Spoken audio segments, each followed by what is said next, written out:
Welcome to our YouTube channel ছাদার private ITI.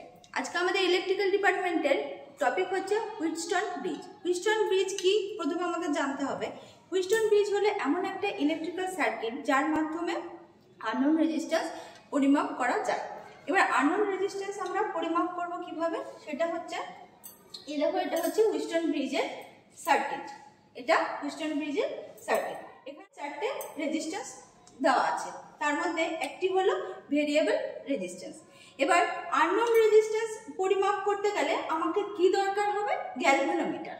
কি দরকার? গ্যালভানোমিটার। এবার গ্যালভানোমিটার আমরা প্যারালাল কানেকশনে বি এবং ডি পয়েন্টে প্যারালাল কানেকশনে কানেক্ট করব। এবার পি সমান নোন রেজিস্ট্যান্স, মানে এই রেজিস্ট্যান্সটা আমরা জানি, আরটাও নোন রেজিস্ট্যান্স, এটাও আমরা জানি। এবার কিউ হচ্ছে ভেরিয়েবল রেজিস্ট্যান্স। ভেরিয়েবল রেজিস্ট্যান্স মানে হচ্ছে যেটা আমরা রেজিস্ট্যান্সটাকে কম বেশি করতে পারবো। আর এস হচ্ছে আননোন রেজিস্ট্যান্স। এবার এটাকে ব্যালেন্সড অবস্থায় আমাদের রেজিস্ট্যান্স পরিমাপ করতে গেলে প্রথমে কি ব্যালেন্সড এবং আনব্যালেন্সড অবস্থাটা কি আমাদের জানতে হবে। এবার ব্যালেন্সড অবস্থাটা হচ্ছে যখন ব্যালেন্স অবস্থায় থাকবে তখন গ্যালভানোমিটার ইলেকট্রিক্যাল মানে কোনো রকম কারেন্ট ফ্লো হবে না, এখানে কোনো কারেন্ট শো করবে না। যখন এটা আনব্যালেন্সড অবস্থায় থাকবে তখন এখানে কারেন্ট ফ্লো করবে এবং সেটা শো করবে।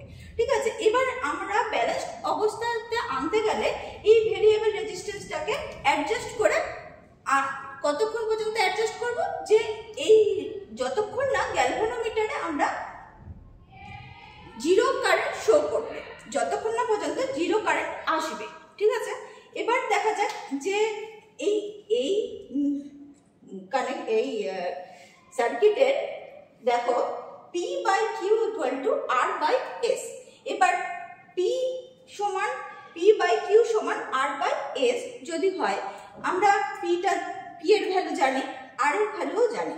এবার কিউটা সমান ভেরিয়েবল রেজিস্ট্যান্স এবং এসটা আননোন। এবার আমরা আননোন রেজিস্ট্যান্সটা কি করে জানবো, সেটা হচ্ছে এই ইকুয়েশনটা থেকে পি আমাদের জানা, কিউ আমাদের জানা, আর আমাদের জানা এবং এসটা আমরা জানি না, সেটা আমরা এই ফর্মুলাটার মাধ্যমে আমরা আর রেজিস্ট্যান্সটা এস আননোন রেজিস্ট্যান্সটা আমরা জানতে পারবো। এই ভিডিওটি যদি তোমাদের ভালো লাগে, যদি বুঝতে কোনো রকম অসুবিধা হয় অবশ্যই কমেন্ট করে জানাবে, আর ভালো লাগলে লাইক কমেন্ট শেয়ার অবশ্যই করবে এবং চ্যানেলটি অবশ্যই সাবস্ক্রাইব করে নেবে।